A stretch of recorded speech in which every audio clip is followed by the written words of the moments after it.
A CPMI, que investiga fraudes contra aposentados e pensionistas do INSS, ouve na próxima segunda-feira o ex-ministro da Previdência Social, Carlos Lupe, que esteve à frente do Ministério entre janeiro de 2023 e maio de 2025. O convite ao ex-ministro foi proposto pelo relator da CPMI, deputado Alfredo Gaspar.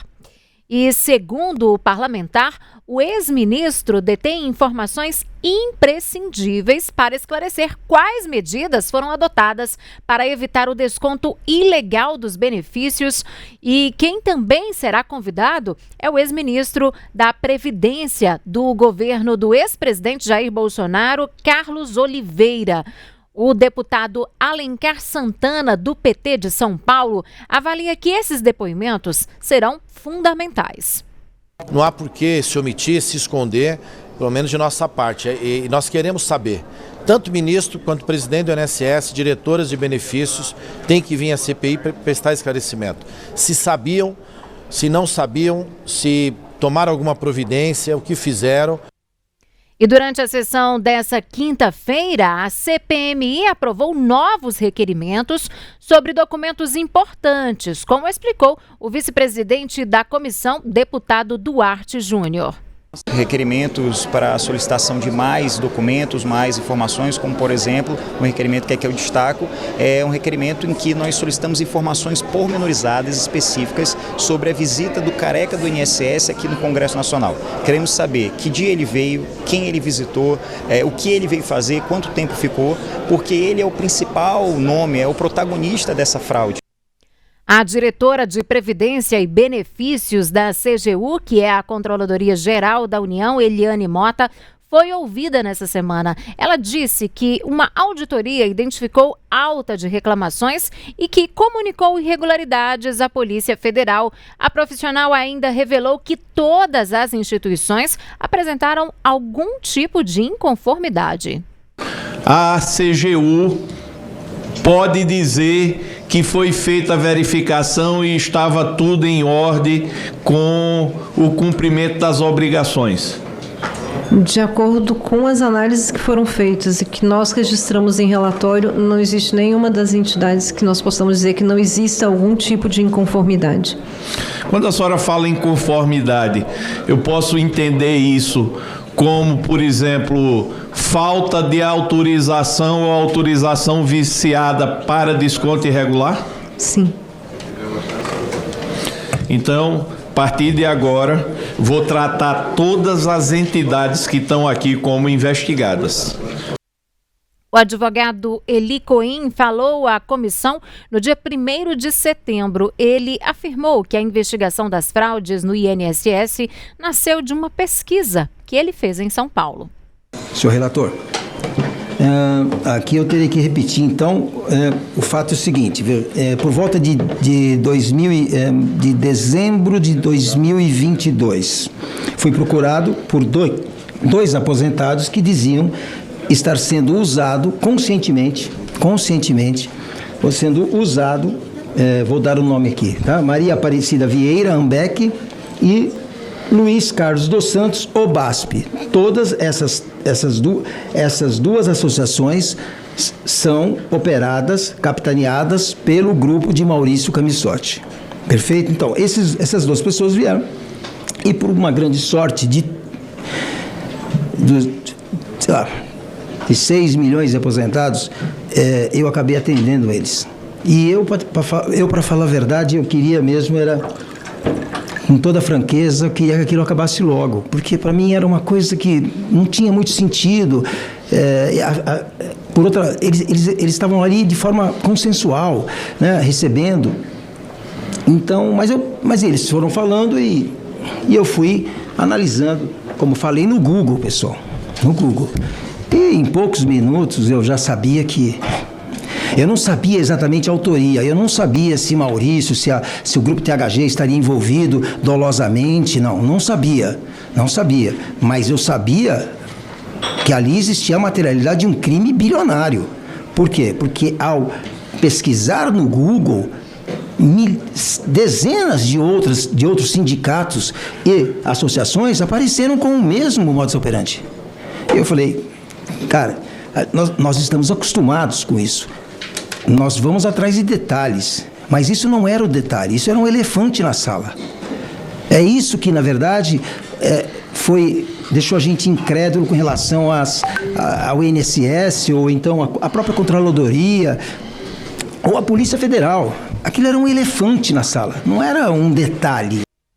Ainda nessa semana, a CPMI do INSS decidiu enviar ao Supremo o pedido de prisão de acusados de fraudes no INSS. A Defensoria Pública da União, ou melhor, a Defensora Pública da União, Patrícia Betim Chaves, foi a primeira a depor na CPMI.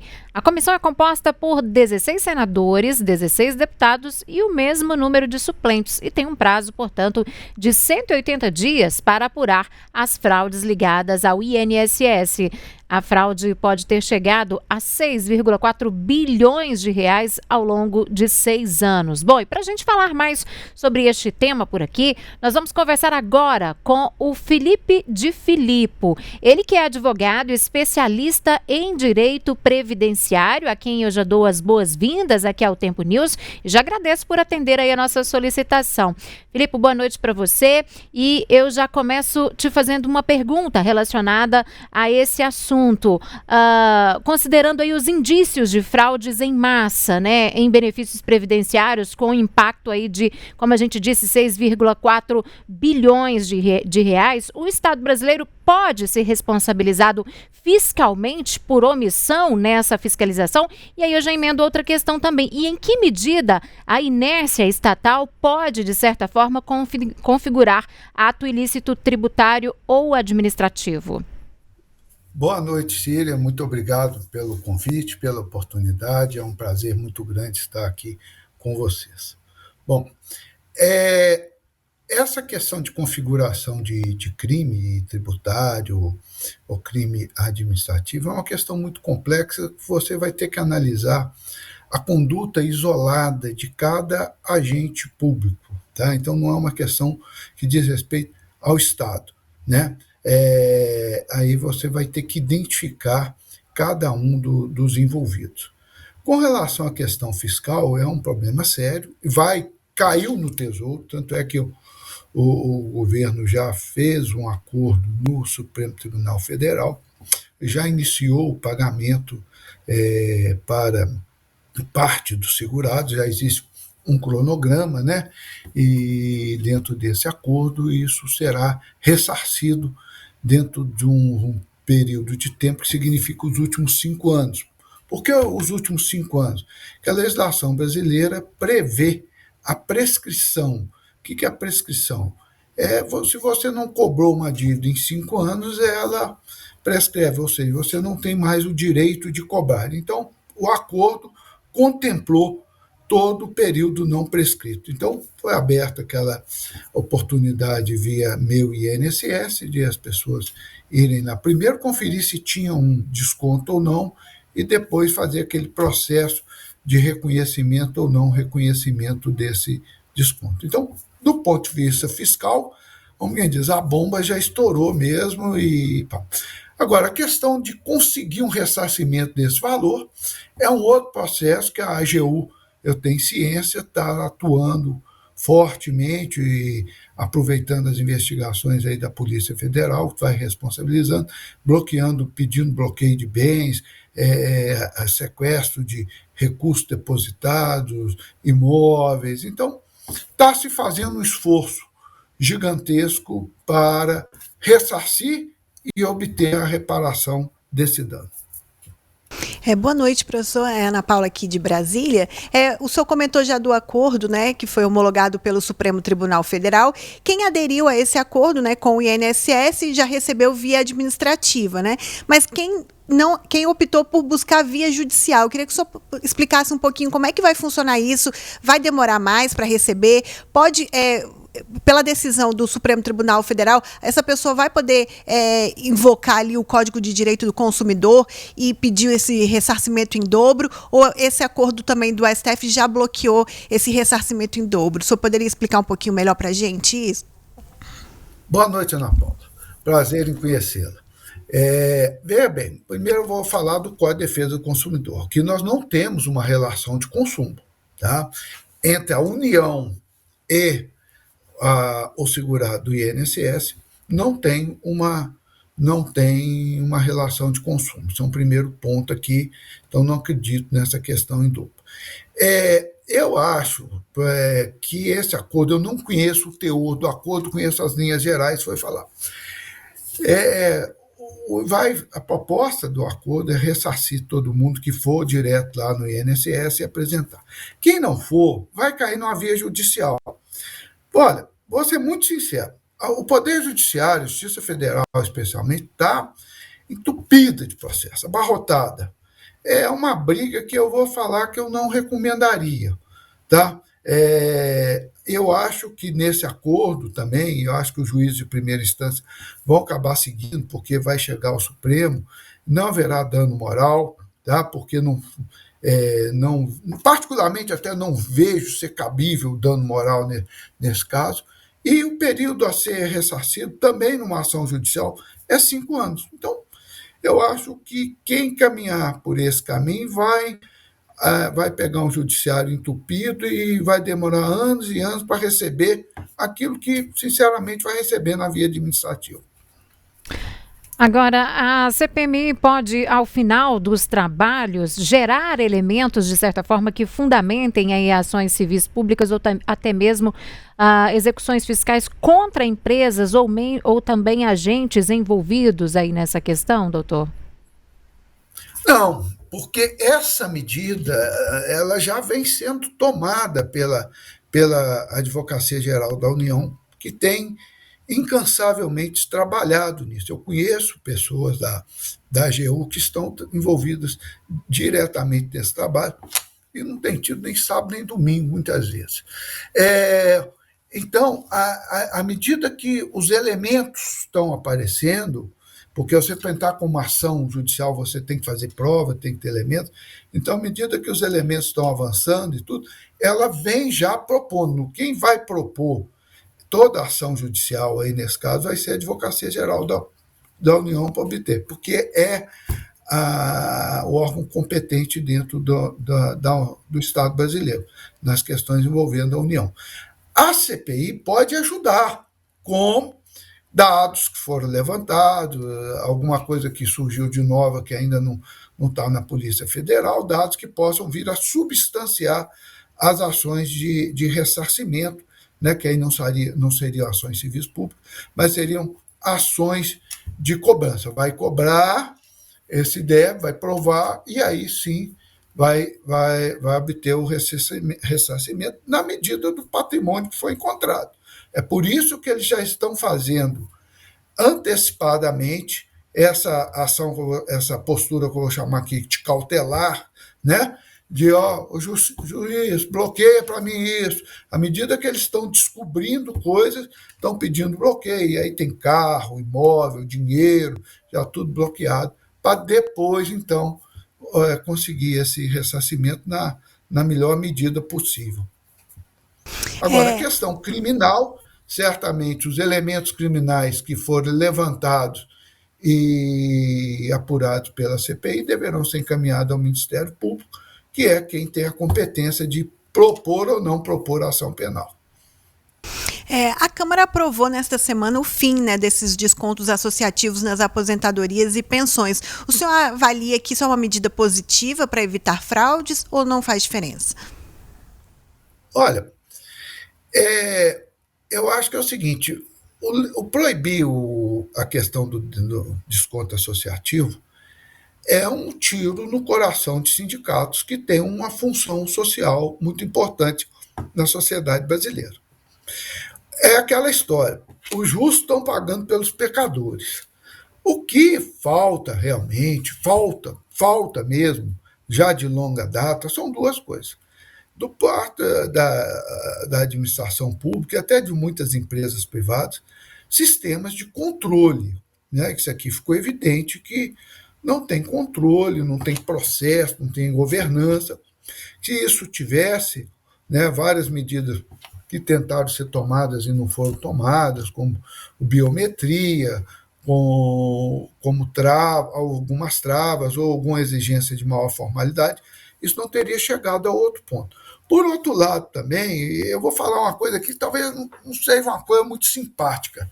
Tá? Nós, brasileiros, aposentados, eu me incluo, temos que tomar o hábito também de fiscalizar mensalmente, abrir o nosso comprovante de pagamento via os bancos que a gente recebe, via o meu INSS, para saber se estamos tendo desconto.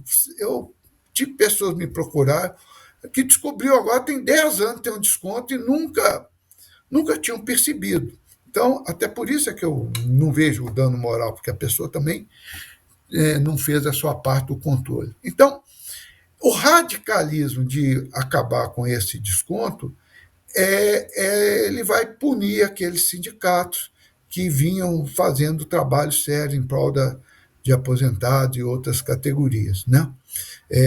E, quanto aos vagabundos, fica do mesmo jeito. Felipe, o pedido de prisão dos envolvidos nas fraudes já foi encaminhado, né, ao STF, o Supremo Tribunal Federal. Caso de fato essas pessoas sejam condenadas, é possível que também sejam responsabilizados por crimes tributários ou mesmo de dano ao erário, além das sanções penais? Vamos lá. Crime tributário não existe aqui nesse caso, porque não tem tributo. Crime tributário é quando eu sonego o tributo, tá? Mas ao dano ao erário, né, isso aí sim, tá? Porque realmente o dano ao erário são duas coisas diferentes. A responsabilidade civil por um dano ao erário e crime tributário. Crime tributário é quando eu estou sonegando imposto, né? E o erário é quando eu estou desviando dinheiro ou cometendo esse tipo de fraude. Agora, a prisão preventiva que foi pedida, o judiciário vai analisar com cautela se há presença dos elementos passíveis dessa prisão para que não seja cometido injustiça, porque esse pedido, 21 pessoas de uma vez só e de uma forma até apressada, pode ser que dentro desse 21 tem alguns que, olha, eu não tenho nada com isso, eu não participei disso, eu não fiz isso. Então, o judiciário vai analisar isso com cautela. E certamente, pelo que eu estou sentindo desse movimento, é que quem tiver que ficar preso vai ser preso, né? E espero que fique aí um bom tempo preso e tal. Agora, questão de ressarcimento vai depender de patrimônio, localizar patrimônio e bens para poder obter esse ressarcimento. Agora, na sua avaliação, quais medidas poderiam ser adotadas aí, até mesmo de imediato, para prevenir falhas semelhantes a essas que aconteceram? Olha, eu acho que é o seguinte, a medida de você suspender preventivamente todo mundo é um que vamos chamar de freio de arrumação. Pronto, acabou, ninguém desconta mais nada. Beleza. Segundo, os controles. Realmente a coisa estava bagunçada, porque chegava papel lá e o papel era processado. Não, tem que passar por um controle. Você tem que ter, por exemplo, ou você exige uma firma reconhecida, ou um certificado digital, né? Ou agora vai ser implantado a biometria, que não é uma coisa que você faz da noite para o dia, porque você tem que mudar o sistema, e a grande maioria dos aposentados brasileiros, né, principalmente são chamados excluídos digitalmente, que é uma dificuldade, ou então você vá fazer num caixa eletrônico e tal. Mas, infelizmente, quando o cara desenvolve uma perfeição para dar golpe, mesmo assim ele fica alguma brecha. Então, tem que ser uma revisão constante. Tá?